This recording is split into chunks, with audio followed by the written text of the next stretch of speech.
蓝启仁被小团子抱得愣了一下，他的2个侄儿虽是他一手带大的，却从未与他做过如此亲密之举。怀中的奶娃娃方才在他怀中大哭了一场，此刻的拥抱也颇有些恋恋不舍的意味。那是幼子对长辈的依恋和毫无防备、毫无缘由的信赖。你这孩子，蓝启仁忽然有些心酸。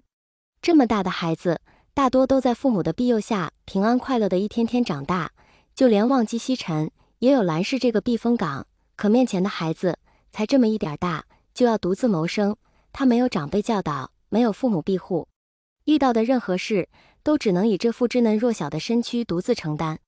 很难想象那个小娃娃是怎么挺过来的，长成了那个意气风发的少年模样。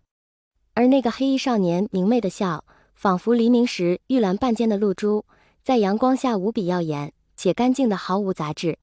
蓝启仁越想心里越是心里发堵，这么好的孩子本应被家中人视若珍宝，可他却连再见双亲一面都是不可实现的奢望了。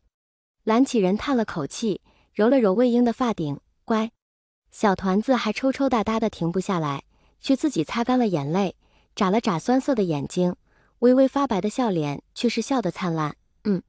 蓝启仁看着那似曾相识的笑容，忽然眼眶发酸，背过头去，忘机，带他走吧，细心照看。顿了顿墨额即是儿时用过的，便不必太在意。蓝忘机没明白蓝启仁后一句的意思，仍颔首道：侄知晓。蓝启仁点点头，走了几步，忽然回头，他胳膊上的伤方才裂开了，需按时换药。说完便快步走了。蓝忘机心头一跳，小心拖着小魏婴的胳膊，掀开层层衣料。伤口已经止血，但布料上晕染的暗红仍在，伤口结痂的边缘裂开了，只是不再流血。长长一条伤口，在那幼儿白皙细嫩的小胳膊上，实在太过扎眼了。蓝忘机紧紧抿着唇，面色似乎比方才阴沉了，一直偷偷看他脸色的小团子心里慌乱的几乎又要泛上泪花。果然，他这又是乱跑又是弄脏衣服的，还差点弄丢哥哥的发带。哥哥果然生气了，哥哥都不认识他，却对他这么好，而自己只能给哥哥找麻烦。他真的好笨，什么都不知道，什么都不会做。客栈扔掉的馊馒头，他一次都没抢到，有几次还差点被狗咬到，幸好那天他跑得快。哥，阿英会洗衣服的，你不要生气，好不好？小团子眼巴巴地拽着蓝忘机的袖子，方才哭的那股劲还没过去，抽抽搭搭，好不怜人。蓝忘机看着面前的团子，因婴儿肥而圆嘟嘟的小脸此刻有些发白，鼻尖眼角都红红一片，那双大眼睛也红红的，水光盈盈，带着紧张和讨好。蓝忘机只觉喉咙干涩的发苦，他钟爱的少年脸上永远都是无忧无虑的笑，一副天不怕的模样，此刻却是这般的小心翼翼。蓝忘机的心软得一塌糊涂。魏婴在他所不知的岁月中受过太多苦难，却仍是那个干净如明镜的少年。魏婴幼年流落街头的事他都知道，那个玩世不恭的少年曾经也只是个骤然间失去了一切的孩子罢了。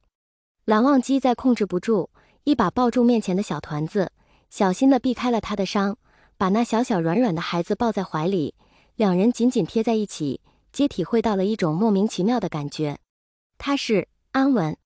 小魏婴被紧紧抱着，从呆愣到又一次酸了鼻子。魏婴，抱歉，我来迟了。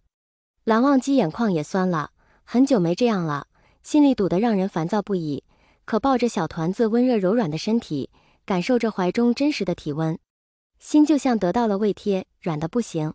少年人青涩苦楚的那些情绪烟消云散，魏婴也不知为何，刚好不容易调整好的心情，又被蓝忘机一句话一个抱给激得溃不成军。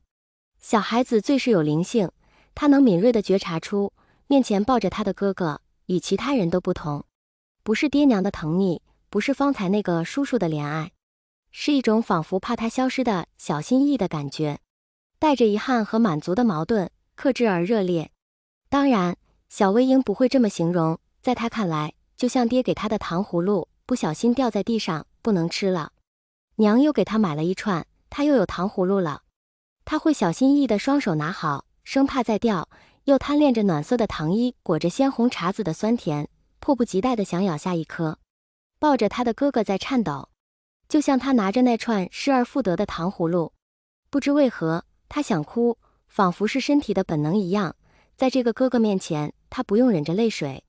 但小魏婴仍是努力克制了莫名其妙的情绪，吸了吸鼻子，哥哥，不哭。蓝忘机心里难受的紧，却也没哭，平复了下心情，抱起小团子走向静室。途中，小团子扭扭捏捏地拿出他的墨额，哥哥，阿英没看好哥哥的东西，你的发带被兔兔抢走了，那个叔叔帮阿英拿回来了。柔软的小手用力抚了抚墨额上的褶皱，小脸皱到一起，弄皱了。蓝忘机想起了什么，耳尖仿佛要烧起来，无妨。小团子眨巴眨巴眼睛，盯着蓝忘机的侧脸看了一会儿。哥哥好漂亮，小孩子词汇量有限，在他眼中，美好的事物都可以用漂亮来形容。比如此刻披着夕阳的蓝忘机，少年五官精致，此刻的眉目尽显柔和，羽结染上了细碎的浮光，在浅淡的琉璃眸中打下一片阴影，唇色淡淡的，就像魏婴曾见过的桃花花瓣。下颚优美的线条顺着脖颈流畅滑下，白皙肌肤染上了余晖的暖色，犹如最上乘的暖玉。小魏婴的目光定在了蓝忘机身上，就像蓝忘机数万次期许的那样，他的视线留在了自己身上，他的眼中有他的影子。蓝忘机看着面前狼吞虎咽的小团子，慢些吃。也不知道这人时多久没吃顿好饭了，只是一碗白米粥，放的时间有些长了，都有些凝了。小团子却是两眼发亮，两只小短手捧着喝。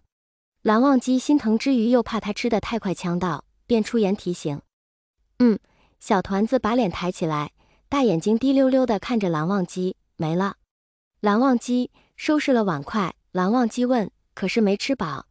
小团子犹豫了一下，虽然他的确是没吃饱，但哥哥好心给他吃的，哪有说自己没吃饱再去要的理。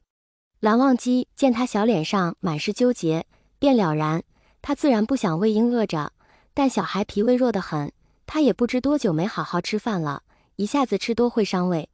蓝忘机取出手帕，沾了水给小团子擦脸，吃多会难受。小团子眨巴眨巴大眼睛，笑着道，阿英知道。阿英以前吃糖葫芦，阿爹总是不让多吃。提起小魏婴的往事，蓝忘机神色骤然一紧，抿了抿唇。